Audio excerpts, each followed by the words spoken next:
yo ingresé a la familia religiosa del Verbo Encarnado cuando tenía 18 años en Argentina. Y después de los años de preparación, de formación, ¿no?, sabiendo que me podía tocar, bueno, hacia dónde, algún punto de los 5 continentes donde estamos ya presentes, mis superiores me proponen como primer destino el Medio Oriente. El primer lugar fue Belén, con otro grupo de hermanas y de sacerdotes, ir a la fundación de Belén, en Tierra Santa. Imagínense qué gloria poder estar allí, qué regalo, ¿no? Yo digo, es el gran consuelo que Dios nos da para empezar la misión, ¿no? Esos 2, 3 añitos así, y para después todo lo que se viene después, ¿no? Años hermosos en Tierra Santa y en los que nos dedicamos a estudiar la lengua árabe, que es bien complicada y requiere mucho estudio intenso, 2 años y medio estudiando la lengua. Después pasé a Egipto, estuve 12 años en Egipto, un apostolado hermosísimo, una misión muy intensa. En esos años en Egipto me tocaron incluso cargos en la congregación, cargo de regional, de provincial, de manera que eso me obligaba a viajar y a pasar tiempos con las distintas comunidades que tenemos en Medio Oriente, y eso me dio la oportunidad de conocer distintas realidades. Y así, bueno, las comunidades que tenemos, bueno, ahí en Tierra Santa, en Israel, Palestina, Jordania, en Irak, en Siria, en Túnez, en el mismo Egipto. Finalizados estos 12 años en Egipto, realmente mi salud se había resentido bastante. Estaba cansada. Entonces es cuando mis superiores me ofrecen que yo proponga un lugar tranquilo donde ir a descansar y a reponerme por un par de años. Y entonces es ahí cuando yo elijo y pido ir a Siria. Enero del 2011. Muy mala para elegir lugar de descanso.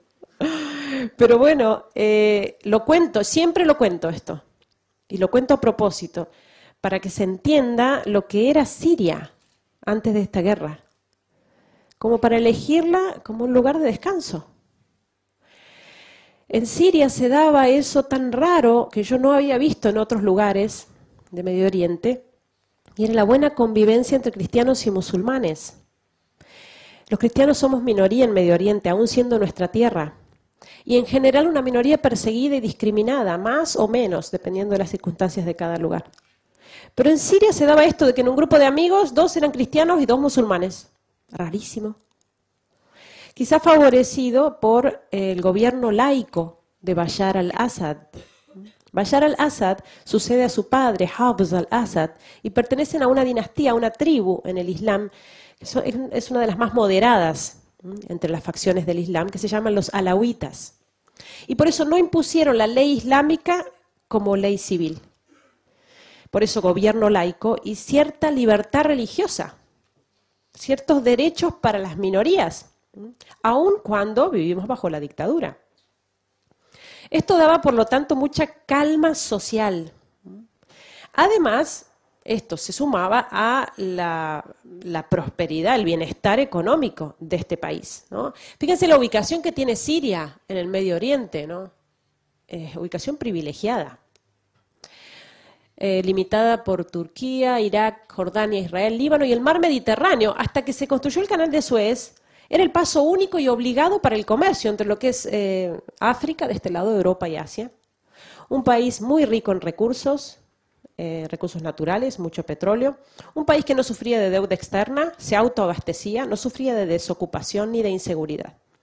Es decir, una sociedad realmente muy calma.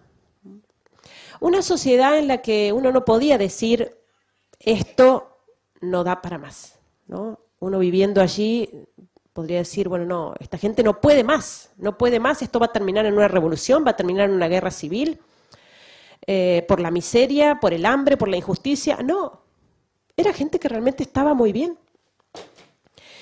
Y eso también explica que en realidad esta guerra, ¿no?, que nos ocupa en estos años en Siria, no fue una guerra comenzada en la calle propiamente, en medio del pueblo, sino una guerra programada afuera, sobre un escritorio, planeada con todos los detalles.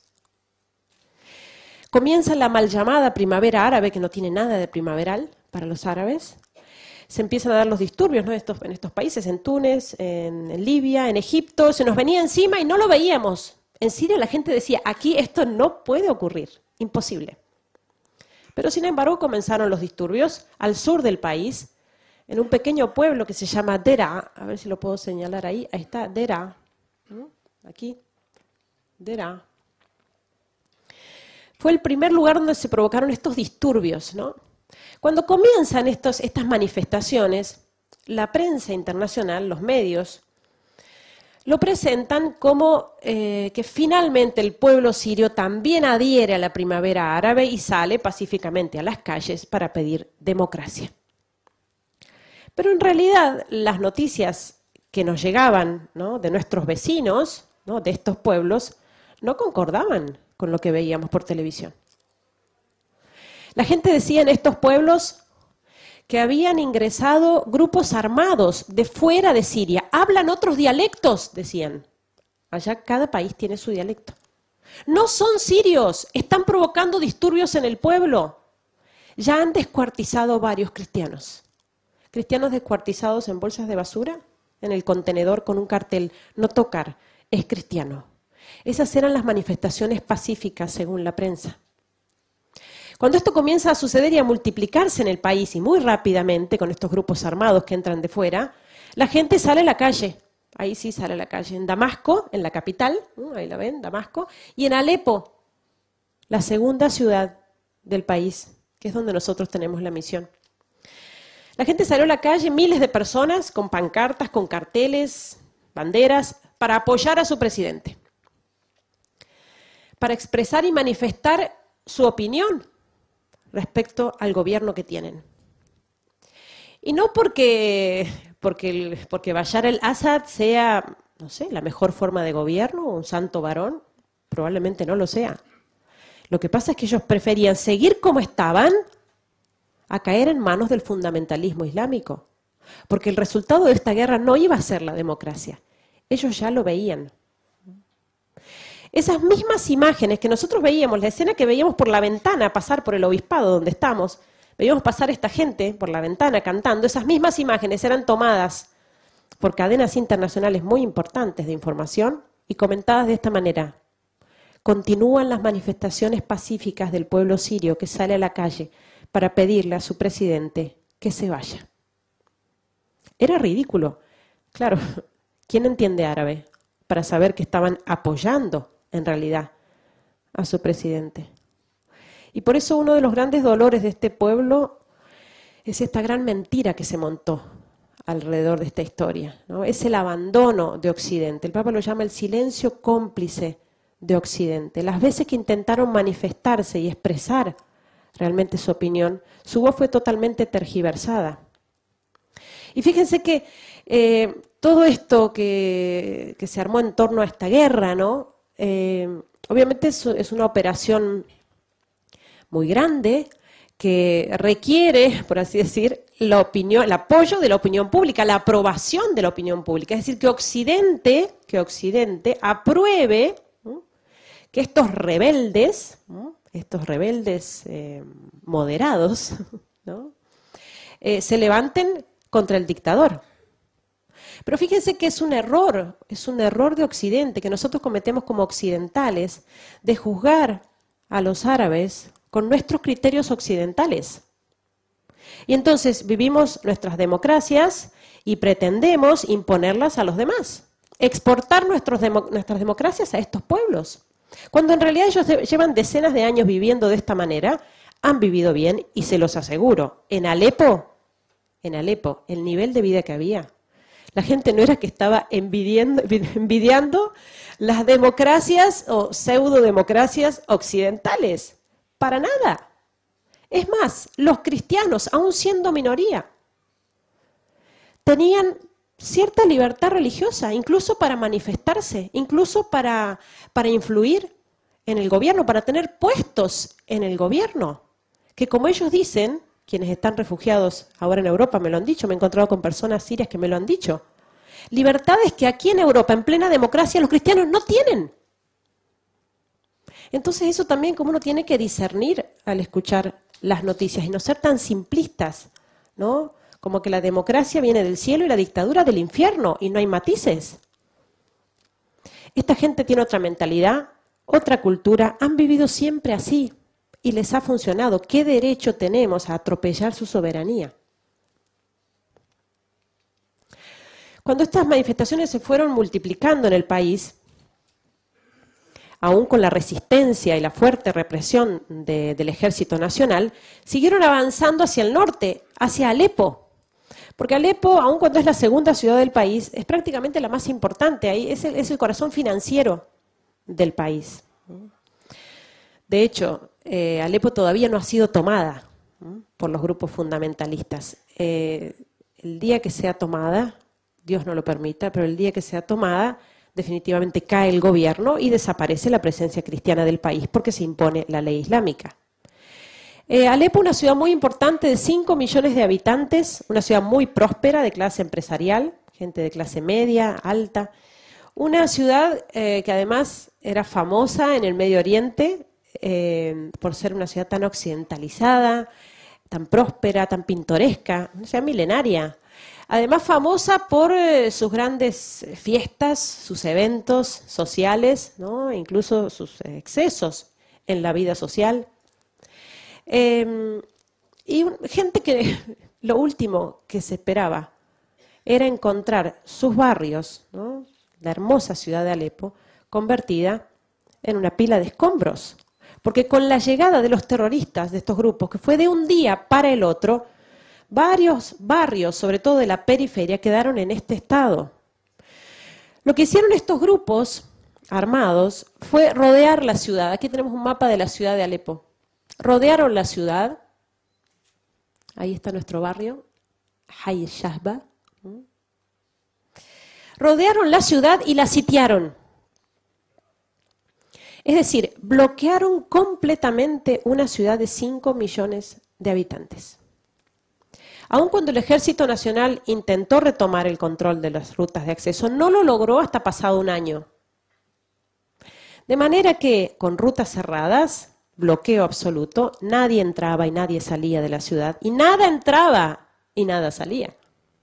Se acabó el combustible muy rápidamente y ya no veíamos vehículos por la calle. Se acabó el gas.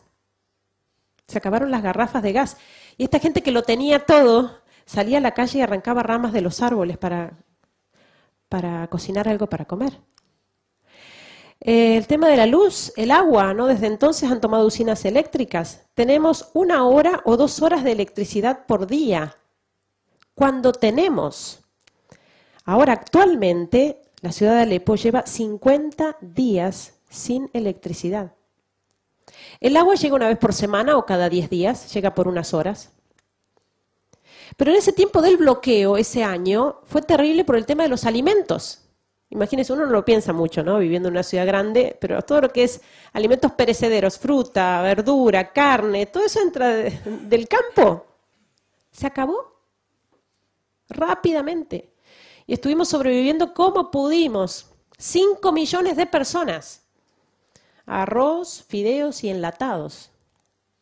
La gente decía, nos están dejando morir de hambre y de sed, mientras el mundo no lo sabe.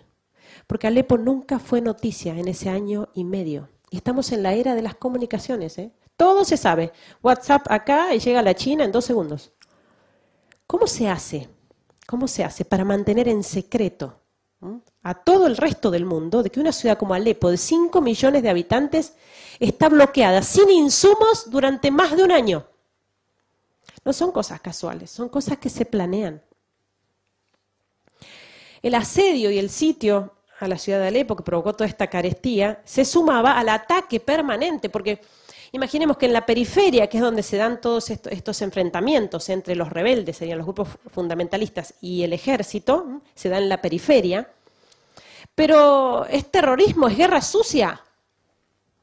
No es la guerra, al menos como yo me la imaginaba, ¿no? Campo abierto, un ejército, el otro luchando entre sí y en el pueblo, en las ciudades, la gente escribiendo cartitas para los soldados, rezando por sus soldados. No, esto es guerra en plena ciudad. Disparan permanentemente contra los civiles. Azotan y castigan a la ciudad de Alepo desde entonces. No hay un barrio de la ciudad de Alepo que esté libre de esto, que sea seguro, que uno diga, no, aquí no van a disparar, no van a atacar, es imposible que ataquen aquí. Hay un hospital, hay un colegio, hay niños. No, también atacan hospitales. Por supuesto, el primer blanco son los barrios cristianos de la ciudad de Alepo y las iglesias. Pero en general toda la ciudad está siendo golpeada por los terroristas. Siria tiene unos 21 millones de habitantes, ¿no? Más o menos. Y se calculan unos 12 millones de refugiados. Es decir, 12 millones de personas, más de la mitad de la población del país, que tiene su casa en este estado. ¿Cómo se soluciona esto? Abrimos fronteras y recibimos a todos. Tenemos que saber que los refugiados necesitan ayuda, y está muy bien ayudarlos, pero que cuando estamos ayudando a los refugiados no estamos solucionando este problema, estamos solo poniendo parches y tapando agujeros. Porque hasta que no se cierre el grifo, hasta que no se cierre la fábrica de refugiados, que es la guerra y la persecución, vamos a seguir teniendo refugiados. Entonces también este tema está siendo manipulado y usado. Desde que salió la foto de este niño muerto en las costas griegas, no se hablaba de otra cosa en ese tiempo, ¿no? De los refugiados, y allí van, y aquí vienen, y cuántos son, y que esto, y que aquello. Nos están entreteniendo de nuevo con otra cosa que no es lo más importante de esta guerra. Los refugiados son una de las consecuencias de esta guerra. Si no, pensemos cómo ha sido manejado este tema cuando lo lógico sería que los países islámicos, por ejemplo los países del Golfo, ¿no?, que son países muy ricos, tuvieran abiertas sus fronteras para recibir a sus hermanos refugiados musulmanes, ¿sí? ¿Por qué en lugar de mandar millones de euros a Europa para construir mezquitas, por qué no reciben a sus hermanos refugiados en sus propios países? Lo cual sería connatural, sería mucho más sencillo adaptarse en su propia religión, en sus propias tierras. Y entonces Europa, en primer lugar, recibir a sus hermanos cristianos. Esto no es discriminación, es simplemente darnos cuenta de que caridad no significa buenismo. Y este tema de los refugiados también está siendo manipulado. Fíjense que de la oleada de refugiados que entró a Europa, la mayoría no viene de la guerra de Siria. Entró de todo. Tenemos familias nuestras en Alemania que lograron llegar, de la parroquia de Alepo, lograron llegar a Alemania. Hablé con una señora la semana pasada. Estaba aterrada. Después de lo que le costó llegar, porque tomó el bote con su familia, fue una cosa espantosa, 15 días de viaje, caminando mucho tiempo, fue terrible, para llegar a Alemania. Y dice, estamos sufriendo horrorosamente el maltrato de nuestros vecinos refugiados musulmanes. Los maltratan, los obligan a rezar 5 veces al día con ellos, a las mujeres a cubrirse. O sea, están huyendo de la persecución religiosa en Siria, llegan a Europa, es nuestra tierra, tierra cristiana, y sufren persecución en pleno corazón de Europa. Y esta mujer me decía, ni siquiera es que estos musulmanes, vecinos nuestros, son sirios. Porque si fueran sirios, todavía, ¿no? Nos hemos llevado muy bien siempre con los musulmanes en Siria. No, hay de todo menos de Siria. Afganos, pakistaníes, marroquíes, hay de todo. Entonces, fíjense cómo en eso también tenemos que tener discernimiento, ¿no? Y el tema de los refugiados es preocupante, pero lo más preocupante de esto es la misma guerra y persecución. Y por eso la voz de la Iglesia, ¿no? Que lo vemos clarísimo en los obispos de Siria, de Irak, ¿no? Del Líbano, ¿no? El mismo Papa Francisco, están hablando muy fuertemente, y esto desde hace años, no de ahora, ¿no?, de detener esta guerra, de poner los medios eficaces para detener esta guerra y esta persecución, ¿no? Y por eso hablan, basta de abastecer a los grupos rebeldes con armamento. Porque en definitiva esto es un gran negocio, ¿no? El negocio de las armas, que es un negocio que da mucho más incluso que el narcotráfico. Entonces por eso los obispos, ¿no? Últimamente uno de los obispos de Siria que dijo basta de vender armas a la oposición moderada, porque la oposición moderada no existe en Siria. Había grupos opositores al régimen, minoritarios, que quedaron diluidos entre estos grupos fundamentalistas. No hay oposición moderada, a no ser que se quiera llamar moderado descuartizar a un cristiano. Si eso es moderado, sí, hay oposición moderada. Bueno, esto es el centro de la ciudad, que era muy pintoresco. Miren los niños andando, ¿no?, arriba de los escombros. Casi se nos hizo una cosa normal. Yo recuerdo que cuando empezó esto, que fue de un día para el otro, ¿no?, de tener los tanques en la calle, cañonazos, tiros, ¿no?, temblaba el edificio, entraba alguna bala por la ventana. Esas 2 primeras semanas fueron terribles, estábamos encerrados todos, hubo toque de queda, no salíamos, era muy difícil dormir. Pero claro, esas semanas del comienzo se hicieron meses y los meses se hicieron años en la misma situación. Guerra en plena ciudad.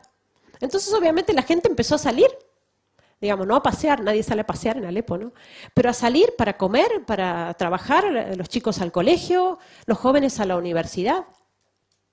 Es la vida cotidiana, que obviamente es del todo particular, ¿no? Uno cuando anda por la calle tiene que andar con mucho cuidado, normalmente salimos con zapatillas para poder correr, ¿no?, estar muy atentos a los ruidos, ¿no?, las explosiones, los tiros, a ver de dónde vienen, más o menos uno calcula la distancia, ¿no? Pero imagínense lo que es eso para los niños, que están viviendo esto desde hace más de 4 años. Un niño que ha vivido así su infancia. Niños que toman pastillas para dormir, porque por el miedo a la noche no pueden conciliar el sueño. Niños que juntan balas, tienen su cajita de cartón y vienen a la parroquia con la cajita de cartón y se intercambian las balas, los proyectiles, como si fueran figuritas. Porque es lo que uno encuentra en cualquier lugar, en la calle, en la terraza, en el balcón. No es raro que uno va caminando por la calle y le caiga una bala cerca, que pique al lado y uno la levanta todavía caliente del piso. Esa es la vida cotidiana, sobre todo de nuestros cristianos, ¿no?, en los barrios cristianos sobre todo. Miren estos francotiradores, ¿no?, son lugares, son calles, determinadas calles que ya sabemos cuáles son, que las cuales tienen alcance los francotiradores. Y ya sabemos que hay que correr mucho, ¿no? Nos preparamos en una esquina, por ejemplo, de este lado, de a varios, y bueno, 1, 2, 3, y cruzamos corriendo lo más rápido posible para que no ser alcanzados por las balas del francotirador, y de a varios para ayudarnos. En el caso que le den a uno, el resto pueda arrastrarlo, auxiliarlo. Vida cotidiana de esta gente, ¿no?, sobre todo en barrios cristianos, iglesias destruidas. Y el ataque con proyectiles, que es de lo más común, lo más frecuente en cuanto a armas que están utilizando los terroristas, son estos proyectiles que caen con tanta frecuencia uno detrás del otro que la gente habla de ellos como de la lluvia. Utilizan el mismo término en árabe, bitmatar, se dice en árabe. Y se preguntan así, entre los jóvenes, por ejemplo, bueno, ¿cuántos llovieron este fin de semana en tu barrio? Llovieron 50. Lluvia de proyectiles. Armas caseras que no son muy grandes, el problema es que las preparan con todo tipo de elementos cortantes adentro, vidrios, clavos, latas. Entonces, el problema de la caída de proyectiles, de la explosión de un proyectil, no es en sí misma la explosión, que se lleva una habitación, no más. El problema es la onda expansiva. Cuando eso explota, reparte, ¿no?, por cientos de metros durante varios minutos todas esas esquirlas. Y por eso, cuando uno anda por la calle y escucha este tipo de explosiones, que ya las distinguimos bien, sabe que es uno que ya tiene que correr, ¿no? Correr y esconderse, protegerse detrás de algo sólido, para que no protegerse de las esquirlas. Esto es tan frecuente que la asistencia sanitaria se ha hecho totalmente ineficaz, está colapsada. Esto no es una película, ¿no? Uno lo ve en las películas, una explosión, o se detiene todo el tráfico, llega la policía, las ambulancias, los periodistas, todo. No. Esto sucede, estas explosiones, cada 15 minutos, cada media hora, cada 40 minutos y a veces en el mismo barrio. Hace tiempo ya que no vemos ambulancias. Cuando se produce una explosión de estas, vienen los camiones, como los que ven aquí, que recogen restos, los restos humanos, ¿no?, rápidamente con esas bolsas de basura grandes, esas negras, y van recogiendo todo lo que queda desparramado, una cabeza, un brazo, una pierna, eso se hace un nudo al camión y rápidamente eso va a la morgue, a los hospitales. Se alisa la calle, los escombros y a la media hora, a la hora, la vida continúa. Y si alguien quiere buscar a algún familiar, reconocer a alguna víctima, tiene que ir a la morgue y abrir bolsa por bolsa para buscar algo de esta persona que busca, como lo hemos tenido que hacer muchas veces, nuestros sacerdotes lo han hecho muchas veces. A nosotros nos pasó, bueno, obviamente viviendo en esta situación de riesgo permanente, hemos visto pasar la muerte muy de cerquita, ¿no? Muchas veces, ¿no? Por diferencia de minutos o de metros, ¿no? Pero especialmente trágica fue una experiencia que realmente nos marcó en el barrio, que fue la caída de un misil que cayó allí. Esta foto está sacada desde la terraza del obispado donde vivimos, ¿no? Al lado de la catedral. El misil cayó a 50 metros allí, detrás del camión. Ya está tapado el cráter, fíjense. Los camiones ya han alisado el terreno. Esta es calle principal, no es calle de tierra. Parece calle de tierra, pero es por los escombros. Todo esto era una gran arboleda. Aquí negocios ambulantes, aquí carpas de refugiados. Esta es la ciudad universitaria. Esta sola explosión de este misil, no proyectil, misil, se llevó 400 muertos. Muchos estudiantes universitarios. Fue a la 1 del mediodía cuando cayó este misil. Yo estaba por subir a la terraza, el edificio del obispado es muy grande y en la terraza tenemos una pequeña habitación donde está el lavarropas. Yo estaba por salir en ese momento cuando uno de los sacerdotes del piso de abajo me llama. Hermana, ¿dónde anda? Le digo, padre, ya vengo, son 2 minutos, miro el lavarropa y vuelvo. Era casi la 1. El padre me dice, no, hermana, venga, baje, que le tengo que decir una cosa. Santa obediencia. Cerré la puerta de la terraza y bajé apenas unos pasos y cae el misil. Cae el misil, que el estruendo fue terrible, ¿no? Como un terremoto, y eso que estamos acostumbradísimos a las explosiones, que son permanentes, ¿eh? Cada 15 minutos, cada media hora. Pero esto, la caída del misil tan cercano, provocó que nosotros, estando en el tercer piso del edificio, viéramos pasar por la ventana los pedazos de asfalto y los pedazos de autos, y había restos humanos en todas las terrazas de los edificios a la redonda. Los sacerdotes salieron inmediatamente a la calle para asistir a los heridos, nosotros recibiendo a las personas que entraban, que ingresaban a la catedral, que se dañó muchísimo la catedral y el obispado, entraban con heridos, era todo un caos, una confusión. Nosotras además intentando ubicar a nuestras estudiantes. Nosotras allí en el obispado tenemos una pensión para estudiantes universitarias. Era la 1 del mediodía, la hora de salida de la universidad, y nos faltaba una de las estudiantes. Bueno, en medio del caos y de la confusión, ahí mismo en la catedral, entre los escombros, todo, la veo a ella sentadita, esta chica que buscaba, la veo sentadita en un banco, toda despeinada, blanca. Digo, bueno, viene de afuera, viene de la explosión. Cuando me acerco, ella gritaba que le dolía el brazo. Y digo, bueno, te habrás quebrado, no es nada, ya vas a estar bien, vení que te ayudo. Bueno, la fui a cargar, para aliviarla le saco el abrigo, y cuando le saco el abrigo me llama la atención que lo tenía abierto de punta a punta atrás. Y cuando se lo saco, ahí le veo que de la espalda le salía un hierro. Tenía un hierro clavado en la espalda. Salimos con ella, pobrecita, ella no se alcanzaba a ver lo que tenía, ¿no?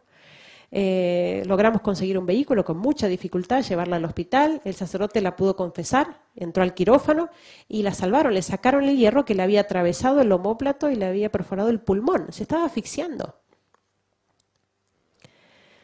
Milagrosamente salvada realmente. Y les estoy contando un caso, un herido, y de una sola explosión, una sola. Ese mismo día, a la tarde, unas pocas horas después, quizás cuando está sacada esta foto, más o menos en ese momento, ya estaba toda la gente de la catedral, los jóvenes, juntando, barriendo escombros y vidrios y preparando un salón en el obispado para celebrar la misa, porque por varios meses no pudimos usar la catedral, que se dañó mucho.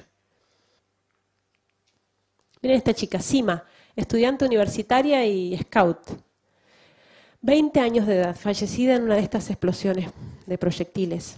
Nur, entrenadora de básquet, apasionada por el deporte, también fallecida en barrio cristiano por la caída de un proyectil. Miren esta mujer, no es de Alepo, es de un pueblo de una ciudad que se llama Raqqa, que a lo mejor la han escuchado nombrar, es prácticamente la capital del califato que pretenden instaurar los del Estado Islámico, y allí los cristianos fueron asesinados cruelmente.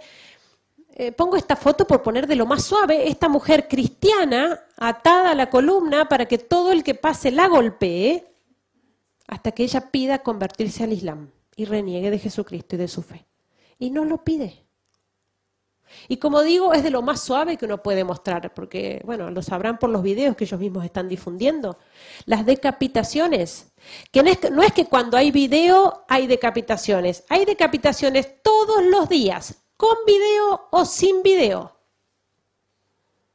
Niños enterrados vivos, a la vista de sus madres, sepultados vivos por ser cristianos, o crucificados. O sea, para darnos una idea, para intentar concientizarnos de lo que está pasando allá, quiero que se imaginen, que supongamos que lo que sucedió en París, ese atentado tan horrible que sucedió en París, que fue un viernes, no sé si recuerdan, fue un viernes. Tratemos de imaginar lo que hubiera sido, si esto sucedía también el sábado. Imagínense, si el viernes la reacción en los medios fue, no se hablaba de otra cosa. No se hablaba de otra cosa, en todas partes. Imagínense si hubiera sucedido de nuevo el sábado en la misma ciudad de París. Otro atentado de esas dimensiones. Y el domingo de nuevo, en París. Y el lunes, y el martes, y el miércoles. Multipliquen por 4 años. Yo estaba en Argentina cuando veía la reacción del mundo, incluso la reacción del mundo cristiano, viendo cómo en nuestras parroquias se rezaba por los familiares de las víctimas y el minuto de silencio aquí y el minuto de silencio allá y la banderita de Francia en todos los perfiles, y yo pensaba, ¿por qué? ¿Por qué no la misma reacción por nuestros hermanos, nuestros cristianos perseguidos, mártires en Siria y en Irak desde hace 4 años? No estoy minimizando lo de París, por favor, ¿no? Simplemente tratando de hacer tomar conciencia de lo que significa este genocidio del que somos testigos nosotros. Bueno, miren, hay una foto de los nuestros, gente de la parroquia, de la catedral. A mí me gusta mucho esta foto porque hay de todo un poco, ¿no? Hay niños, miren los rostros de esos niños. Hay jóvenes, miren los jóvenes. Bueno, no tan jóvenes y ancianos, ¿eh? Miren esos rostros. Y díganme qué es lo que llama la atención de esos rostros. Si no es la sonrisa. Es la sonrisa. Sonrisas que, bueno, cuando nosotros ponemos estas fotos en las páginas nuestras, es muy gracioso porque la gente escribe y pregunta. Muy lindas las fotos, pero nos gustaría ver fotos de la gente de la guerra. Son estos mismos. ¡Ay, qué lindas fotos! ¿Son anteriores al conflicto? No, son de ahora. Esta gente sonríe así ahora. Y son sonrisas verdaderas, ¿eh? Yo soy testigo, vivo con ellos. No son sonrisas de foto, sonrisa de perfil, ¿no? Que uno sonríe así, para la foto y después ya vuelve a... No, ellos sonríen. A la par de semejante sufrimiento, sonríen. Son sonrisas que, sinceramente lo digo, extraño. Porque no las veo fácilmente afuera.